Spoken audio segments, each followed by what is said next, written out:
E aí, galerinha do sexto ano, vamos para as nossas correções então? Lembrando que nós estamos corrigindo os exercícios da aula 9, a primeira aula sobre o Império Romano. Na aula seguinte também Império Romano, mas já é aula 10, tá bom? Então, nessa aula, a primeira atividade era para vocês apontarem quais os títulos, quais as funções que o Otávio trouxe para a figura do imperador. Lembrando que os outros imperadores vão seguir essa tendência.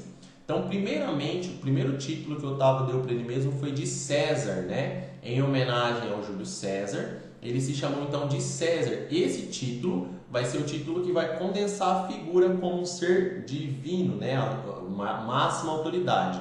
Mas dentro desse título de César, nós tínhamos príncipes, que era o líder de todo o povo romano, então é como se ele fosse o maior de todos os romanos, aquele que queria liderar todo mundo.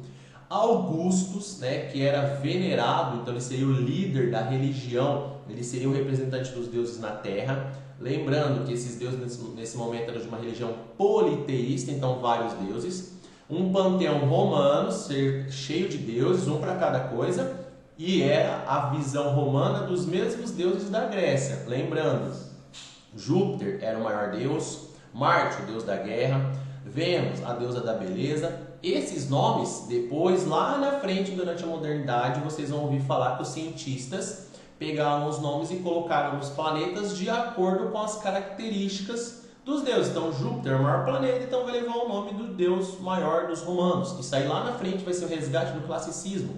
Mercúrio, deus da velocidade, então vai ser o planeta mais rápido. Vênus é a estrela mais bonita, então vai representar a deusa da beleza, tá bom? E aí depois nós também temos o título que o Otávio trouxe, que é o último de Imperator, que seria o comandante dos exércitos, o comandante supremo do exército. A resposta da questão 2, que era de X, era baseada na ideia de Pax Romana. Então perguntava o que foi o período da Pax Romana para vocês. Lembrando que Pax no latim, paz, tá? Então a paz romana. Aí a letra A falava assim: foi o período em que eles enfrentaram os gregos pelo domínio da região da Ática, chamada pelos romanos de Pax.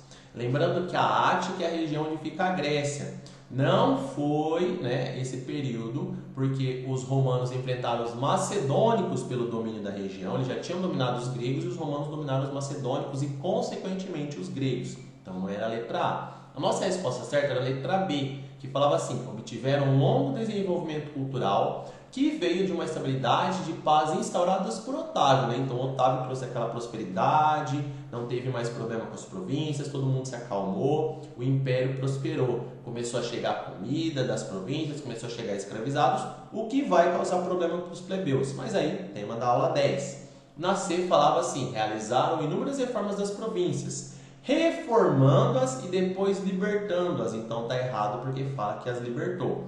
Na D falava assim: deixaram de praticar as guerras e de usar pessoas escravizadas pelos seus trabalhos. Pelo contrário, nesse período, no início da paz romana, cresceu o número de escravizados.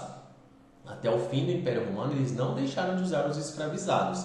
E a letra E, passaram a adotar todas as culturas vindas de suas províncias, deixando de seguir assim os costumes romanos. Não, ao contrário, eles levavam o costume deles e os povos adotavam. Eles pegavam alguns elementos de outras culturas e anexavam a sua cultura, mas o grande processo era a romanização, tá? Então, letra B é a resposta da questão 2. Na questão 3, vocês tinham que explicar o que era a política do pão e circo, que ela foi iniciada na República, mas foi ampliada pelos imperadores. Então, o pão era os grãos, os alimentos para a população não passar fome e não ficar nervoso, porque quando a gente está com fome a gente fica muito bravo. E o circo era o entretenimento, Até que foi colocado para vocês a imagem do Coliseu, que é o grande palco ali dos espetáculos, para entreter a população que não tinha muito o que fazer, porque estava desempregada.